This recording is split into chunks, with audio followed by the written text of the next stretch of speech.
to Woke Connect podcast. This podcast is about woke connections within the awakened community.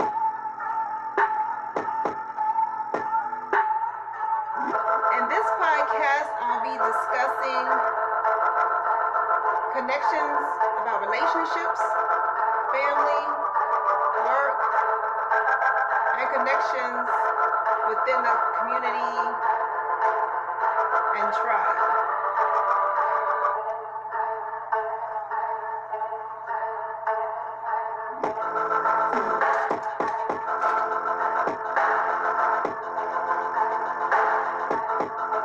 Today's topic: woke relationships versus matrix relationships.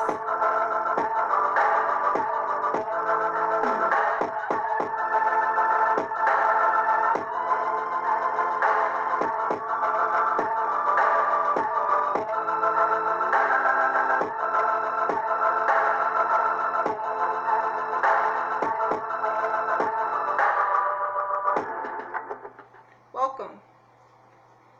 This is episode 3 of Woke Connect. Thank you for joining me.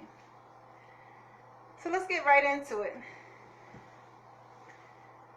Since we're talking about connections on this podcast, relationships is what it's all about. All our relationships that we go through. But it is actually different to go about these relationships as a woke and awakened person. And so I considered what was the differences between the relationships that we have when we're awakened versus the relationships we have when we're asleep in the matrix. All right, so relationships don't stop anything. They continue no matter if you sleep or awaken. So I'm specifically talking about romantic relationships though. So when we sleep, when the program we're given from the time we're used in the matrix is that, the fairy tale story of the princess, the woman in distress who's saved by the prince, and the happily ever after scenario. That's the program we're given. We're given that through our cartoons that we watch, our the books that we're given as youth. I'm trying to think of the nursery rhymes. Sometimes the nursery rhymes reflect that as well.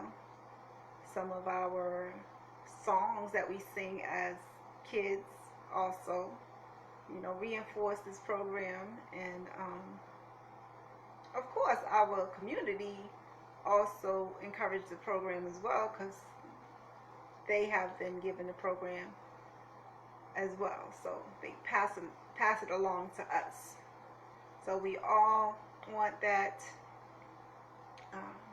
happily ever after fairy tale situation in the matrix. That's the story we're given, or were given. Now it's changing a little bit now. With the agendas that are going on, they implement that agenda, putting it in there with it. But that's the general program given.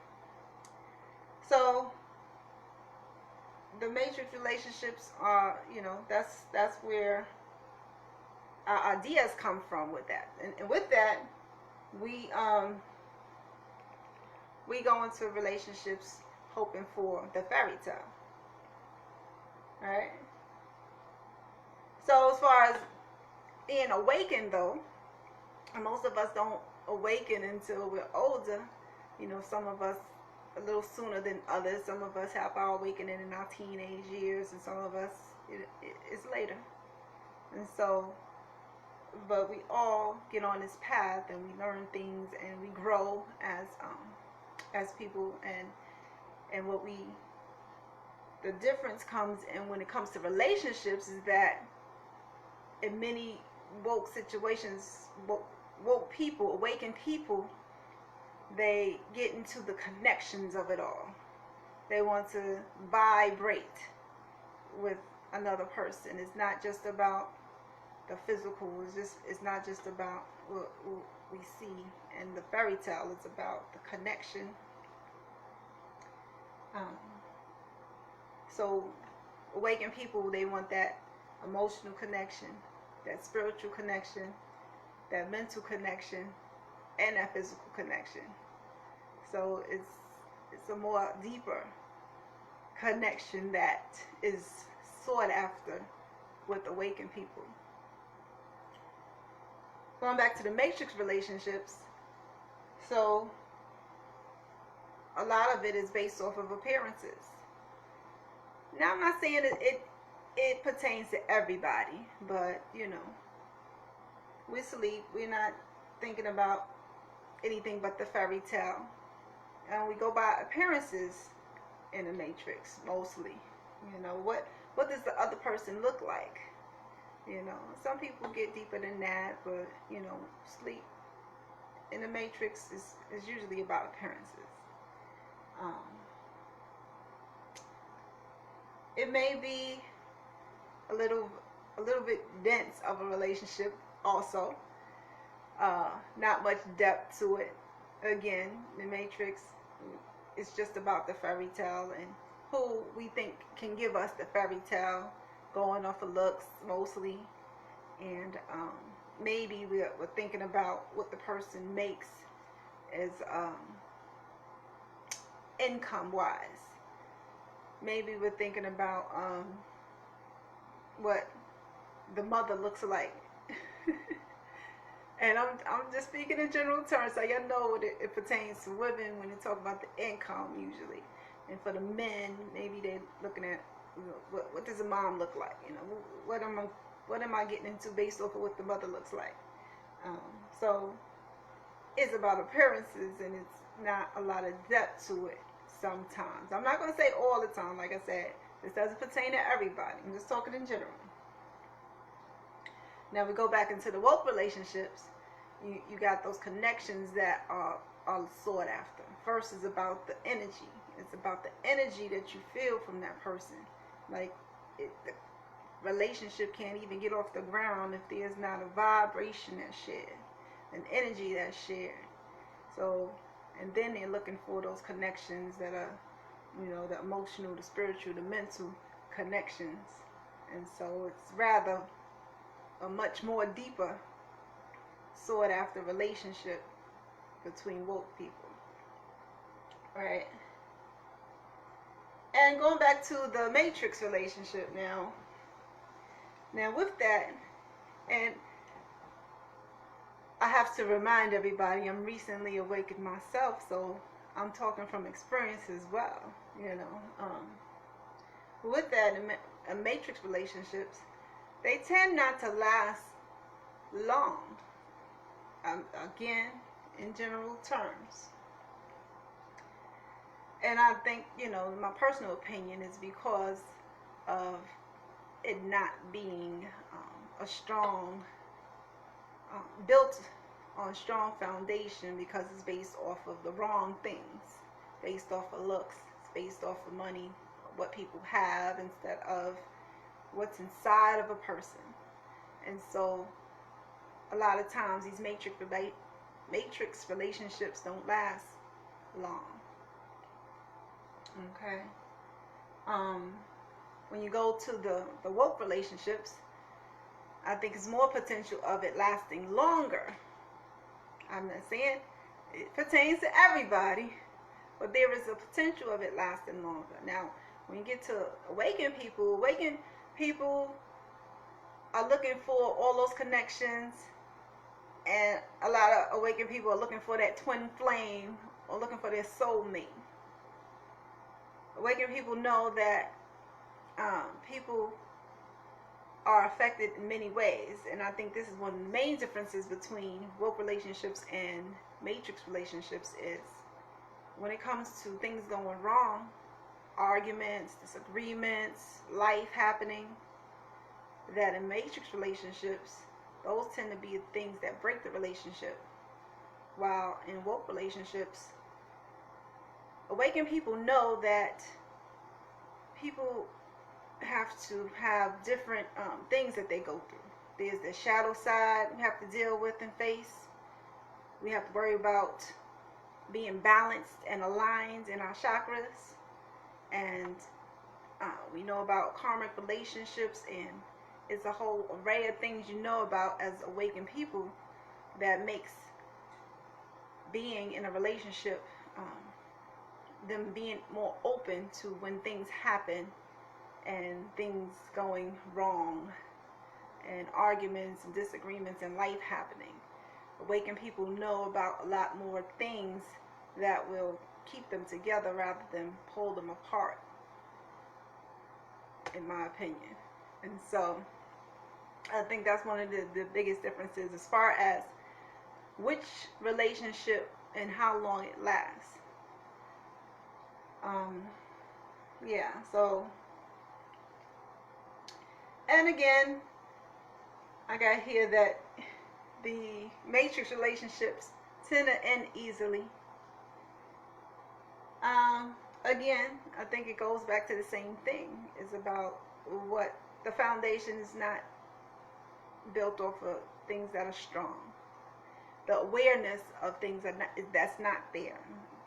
Matrix folks don't know about the effects that alignment has on people and the planets and the moon cycles and things of that nature that could affect folks, and therefore I think they're less tolerant of their partners because of this, and why it would end easier than a relationship with two awakened people in it.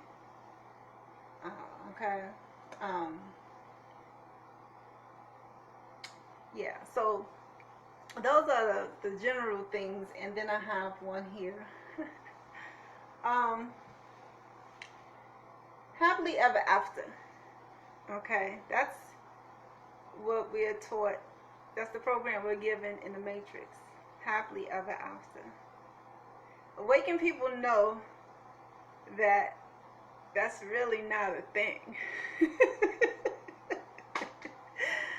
All right. Awakened people know that you create the life that you want to have.